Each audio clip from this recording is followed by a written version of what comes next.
ಶಿಡ್ಲಘಟ್ಟ ನಗರದ ದಿಬ್ಬೂರಹಳ್ಳಿ ರಸ್ತೆಯ ಜೆಎಂಎಫ್ಸಿ ನ್ಯಾಯಾಲಯದ ಆವರಣದಲ್ಲಿ 79ನೇ ಸ್ವಾತಂತ್ರ್ಯ ದಿನಾಚರಣೆಯ ಧ್ವಜಾರೋಹಣ ನೆರವೇರಿಸಿ ಮಾತನಾಡಿದ ಜೆಎಂಎಫ್ಸಿ ನ್ಯಾಯಾಲಯದ ಹಿರಿಯ ಸಿವಿಲ್ ನ್ಯಾಯಾಧೀಶ ಮೊಹಮ್ಮದ್ ರೋಷನ್ ಶಾ ಅವರು, ಸ್ವಾತಂತ್ರ್ಯ ದೊರೆತಿದ್ದರೂ ಇನ್ನೂ ಕೆಲವರಲ್ಲಿ ಗುಲಾಮಗಿರಿಯ ಮನಸ್ಥಿತಿ ಉಳಿದುಕೊಂಡಿದೆ.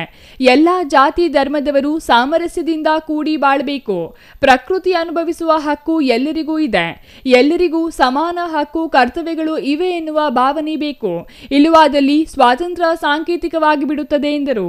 ಕಾರ್ಯಕ್ರಮದಲ್ಲಿ ಮುಖ್ಯವಾಗಿ ನಾನು ಹೇಳ್ತಕ್ಕಂಥದ್ದು ಏನಿವತ್ತು ಪ್ರತಿಯೊಬ್ಬರ ಒಂದು ಜವಾಬ್ದಾರಿ, ಇವತ್ತು ಮೊದಲು ಜನಪ್ರತಿನಿಧಿಗಳು ಮತ್ತು ಸರ್ಕಾರಿ ಅಧಿಕಾರಿಗಳ ಒಂದು ಜವಾಬ್ದಾರಿ ಇವತ್ತು ನಮ್ಮ ಒಂದು ಮೇಲೆ ಇರ್ತಕ್ಕಂಥದ್ದು. ಈ ದೇಶದಲ್ಲಿ ಪ್ರತಿಯೊಬ್ಬರಿಗೂ ಶಿಕ್ಷಣ, ಆರೋಗ್ಯ, ಈ ದೇಶದ ಪರಿಸರನ ಉಳಿಸ್ತಕ್ಕಂಥ ಜವಾಬ್ದಾರಿ ಎಲ್ಲರಿಗೂ ಇರಬೇಕಂತ ಈ ಸಂದರ್ಭದಲ್ಲಿ ನಾನು ಹೇಳಕ್ಕೆ ಬಯಸ್ತಾ ಇದ್ದೇನೆ. ಧ್ವಜಾರೋಹಣ ನೆರವೇರಿಸಿ ಮಹಾತ್ಮ ಗಾಂಧಿ ಮತ್ತು ಅಂಬೇಡ್ಕರ್ ಅವರ ಭಾವಚಿತ್ರಕ್ಕೆ ಪುಷ್ಪ ನಮನ ಸಲ್ಲಿಸಿ ಸಿಹಿ ಹಂಚಲಾಯಿತು. ಹೆಚ್ಚುವರಿ ಸಿವಿಲ್ ನ್ಯಾಯಾಧೀಶೆ ಎಸ್ ರಂಜಿತಾ, ವಕೀಲ ಸಂಘದ ಅಧ್ಯಕ್ಷ ಎ ನಾರಾಯಣಸ್ವಾಮಿ, ಪ್ರಧಾನ ಕಾರ್ಯದರ್ಶಿ ಸಿಜಿ ಭಾಸ್ಕರ್ ಈ ಸಂದರ್ಭದಲ್ಲಿ ಹಾಜರಿದ್ದರು. ಛಾಯಾ ರಮೇಶ್, ಸಿಟಿವಿ ನ್ಯೂಸ್, ಶಿಡ್ಲಘಟ್ಟ.